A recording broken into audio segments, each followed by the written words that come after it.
You are listening to Mix 1049's 360. Now, we know that today is World Hearing Day. It is a day for us to really focus on our hearing and the ways in which we need to look after our hearing and our ears, I think. Now, joining me in the studio, he's an audiologist who we've had on the show a few times, the wonderful Salimon Joseph. Good morning to you. Good morning to you, Katie, and Kat, our producer, for giving me this wonderful opportunity. Oh, it's lovely to have you on the show. Now, I know you are so passionate about hearing and you're so passionate about people really, looking after their ears and having the ability to hear. What's World Hearing Day all about this year? This year, the main theme is, Katie, from communities to classrooms, hearing care for all children. That is the theme this year World Health Organization put forward. And the most important striking thing I noticed what they said is that if the hearing loss is unaddressed, this not only affects a child's ability to hear, but significantly impacts speech, language, cognitive and social development, commonly leading to poorer educational outcome, reduced employment prospects, and long-term economic disadvantages. It's one of those things, I reckon, you're hearing that you don't realise how important it is until it maybe starts to deteriorate or until it isn't as great, as it should be.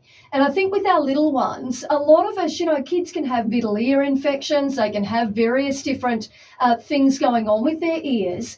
And sometimes then we start to think, are they just being a bit naughty or are they not listening to me? But the fact is, there's a lot of different factors that can be at play, isn't there? Absolutely. We parents, sometimes we don't pay attention to our children's concern. Mommy, I cannot hear.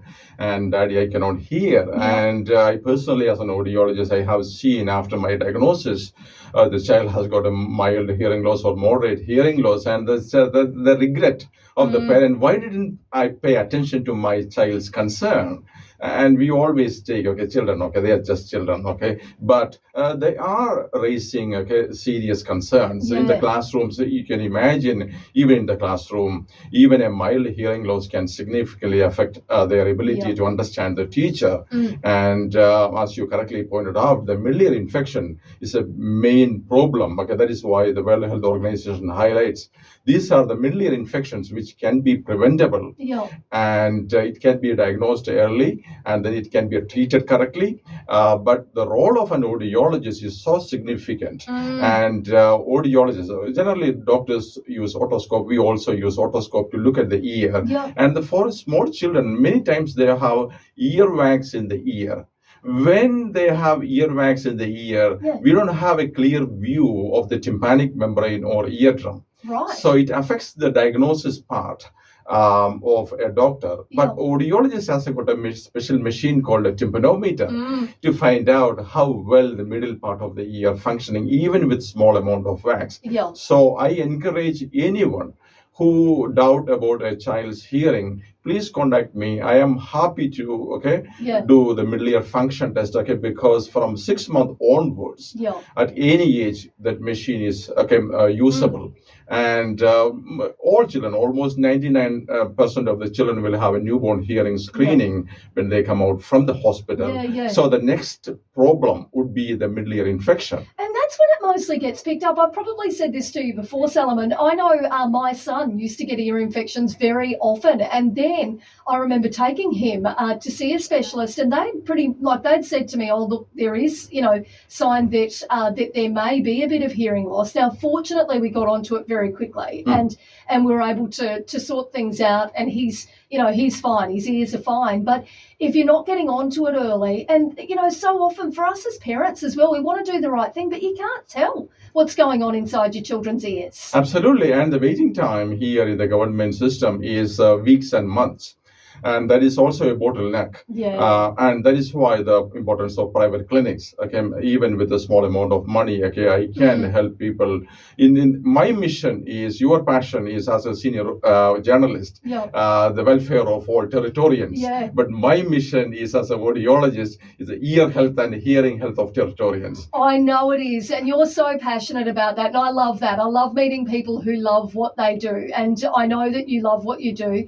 Well, I mean, what's your message today for all Territorians on World Hearing Day when it comes to, to looking after ourselves in our hearing? The most important thing, Katie, is don't expose yourself to very loud noises. I see a lot of defense personnel.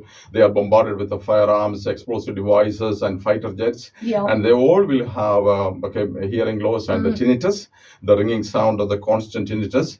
And be sensibly. When you listen music, be sensibly in a moderate volume. And the other important thing is, whenever you have ear infection or ear pain, don't take it so lightly. See a specialist, and audiologists can help you in many ways in diagnosing what is happening. And there is one condition in audiology that is called a sudden sensory neural hearing loss.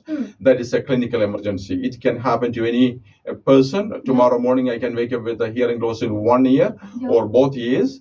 And the window of opportunity is only just 1 week, and I need to have a strong steroid at that time. Otherwise, that hearing loss will become permanent hearing loss. And Salimon, I'm just looking at some of these numbers. There's there's some research that's been released for World Hearing Day. 17% of people have never had a hearing test. Only 35% have tested in the past year. 45% say it's been over a year. 52% do regularly listen to loud music when they're younger. So, I mean, even when you look at those numbers, what you're saying is absolutely correct. You do need to make sure that you're onto it, and you're onto it early if you're having issues with your ears. Absolutely. And one classic example is the vision problem is our own problem. But hearing problem is not only our problem, our partner's problem too. And there is a saying in many households, my husband has got selective hearing, or my wife has got selective hearing. But actually, when someone says that, I will tell them, okay, show me the audiogram of your partner.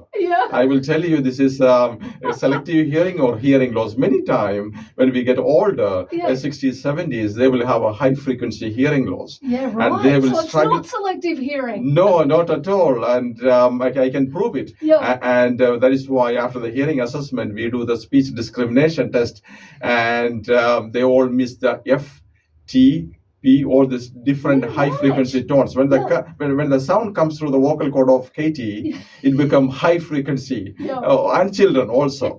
And when it comes to an adult typical, it will be low to mid frequency sound. So unfortunately, this poor old man will be disadvantaged to understand his partner. And many times the partner will be dragging the husband to an audiologist. Because communication is so core of any relationship. Well, and your ear health, your hearing is so incredibly important.